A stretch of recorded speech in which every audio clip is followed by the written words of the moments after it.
Adel, on est fondé depuis 1994. C'est le service d'entretien ménager. On a tout inventé en matière d'entretien ménager. Dans le fond, on a créé l'industrie de l'entretien ménager résidentiel au Québec. Ça n'existait pas avant nous de façon professionnelle telle que nous, on le fait, tel qu'on a un peu balisé tout ce système-là.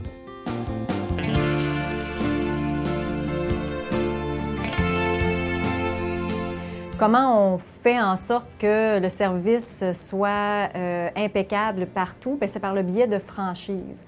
Parce qu'évidemment, nous, on a des franchises où le franchisé est d'abord opérateur, c'est-à-dire qu'il fait lui-même l'entretien ménager dans les différentes résidences privées. Donc, le franchisé va s'adjoindre au gré de sa croissance 4 à 6 employés qui vont venir l'aider dans son travail. On a fait au mois de mars le Salon international de la franchise à Paris. Et de là, on a reçu énormément de demandes. En fait, on s'est rendu compte jusqu'à quel point Adel était prêt à être accueilli en Europe, partout en Europe. On est en très forte croissance d'ailleurs, 86 franchises au Québec. Et on commence là, à l'automne, on ouvre en France avec notre première master franchise.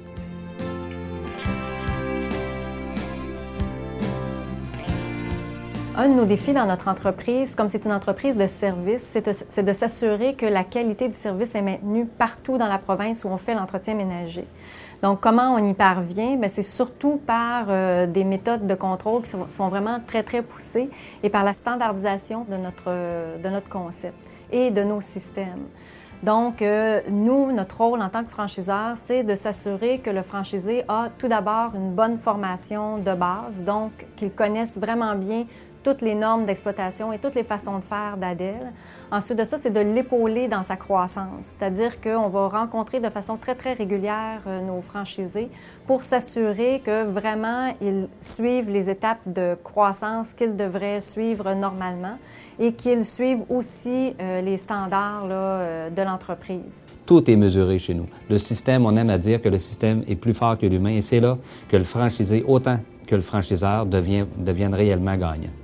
En fait, je vous dirais même qu'on est capable, avant même le franchisé, de savoir qu'il va rencontrer tel ou tel problème. C'est ce qui fait vraiment notre force.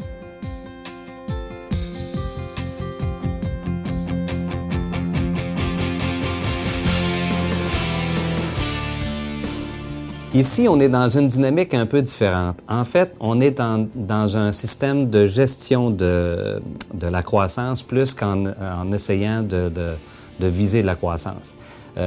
Aujourd'hui, autant en termes de clients qu'en termes de franchisés, on a beaucoup de clients qui attendent après nous pour avoir le service. Et ce qu'on ne veut pas faire, ce qu'on a toujours résisté à faire, puis autant mon associé que moi, on s'attarde à ce dossier-là, c'est qu'on ne veut pas se développer d'une façon anachronique. On a une couleur, on a un service, une qualité qu'on nous reconnaît partout dans le public. Ce qu'on veut, c'est pouvoir conserver ça, autant au niveau du public qu'au niveau des franchisés eux-mêmes. Dans le monde du franchisage actuellement, on est une franchise qui est recherchée, puis on veut garder ce statut-là. On ne répond pas à toutes les demandes, c'est pas notre but, puis surtout, on ne crée pas de la demande à laquelle on ne serait pas capable de répondre de façon adéquate, comme nous, on le veut. Puis en fait, notre plus grande fierté à mon associé et moi, c'est de faire en sorte que des gens qui n'ont vraiment aucune expérience en affaires vont devenir vraiment des hommes et des femmes d'affaires à succès.